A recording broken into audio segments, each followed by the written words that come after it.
સૌથી વધુ વપરાશમાં લેવાતી ઇન્ટરનેટ મેસેજિંગ એપ્લિકેશન વોટ્સઅપમાં તેના યુઝરમાં સુરક્ષામાં ધ્યાન રાખવામાં આવતી અલગ અલગ સેફ્ટીમાં ફીચર્સમાં બહાર પાડતી હતી. જે વોટ્સઅપ ઉપરાંત ભારતમાં સરકાર લોકોની સુરક્ષા પર પણ ખાસ નજર રાખી છે. ઇલેક્ટ્રોનિક માહિતી અને ટેકનોલોજી મંત્રાલયમાં હેઠળમાં આવતી ભારતીય કમ્પ્યુટર ઇમરજન્સી રિસ્પોન્સ ટીમ દ્વારા C8માં નિયમોને ભારતીય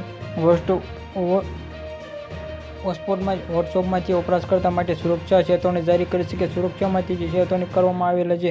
C8માં વોટ્સઅપમાં યુઝર માટે સિક્યોરિટી એલર્ટમાં જાહેર કરી કે સરકારે મતે વોટ્સઅપમાં કેટલીક ખામીઓ અને યુઝરમાં તેમાંથી આપેલ તેમાંથી જે યુઝરમાં ચેતવણી આપી છે. જેમાં કેટલીક બાબતો ધ્યાન રાખવામાં આવી છે કે ભારતમાં સરકારે કેટલાક વોટ્સઅપમાં યુઝર જોખમમાં હોઈ શકે તેવી સ્થિતિમાં કેટલીક બાબતોનું ધ્યાન રાખવું ખૂબ જ મહત્વનું. વોટ્સઅપ કેટલીક સુરક્ષામાં ખામીઓ ફાયદો અને જેમાંથી ઉઠાવેલા ઉપરાંત વ્યક્તિનો ડેટા પણ ચોરી કરી છે. જેમાંથી વોટ્સઅપમાં યુઝર પોતાની PC કે લેપટોપ ડિસ્કો એમાંથી ઉપયોગ કરવામાં આવેલો છે. સાવધાન રહેવામાં જરૂર છે કે જે PCમાં ડિસ્કોમાં એપ્સ ઇન્સ્ટોલ કરવાથી યુઝરમાં ડેટા ચોરી થવાનું જોખમ પણ રહે છે. જેમાંથી વોટ્સઅપ સિક્યુરિટી ખામી કરવામાં આવેલી જેમાંથી ટાળવા તાત્કાલિક અપડેટ કરવી જરૂર છે. જે અપડેટમાં દ્વારા ખામીઓ સુધારી શકાય છે. અજાણ્યા લોકોને સંદેશ મોકલશો નહીં પણ કોઈ પણ અજાણ્યા નંબર પરથી આવતા કોઈ મેસેજનો જવાબ આપશો નહીં. જેમાંથી કરવામાં નંબર ઇગ્નોર અને બ્લોક કરો.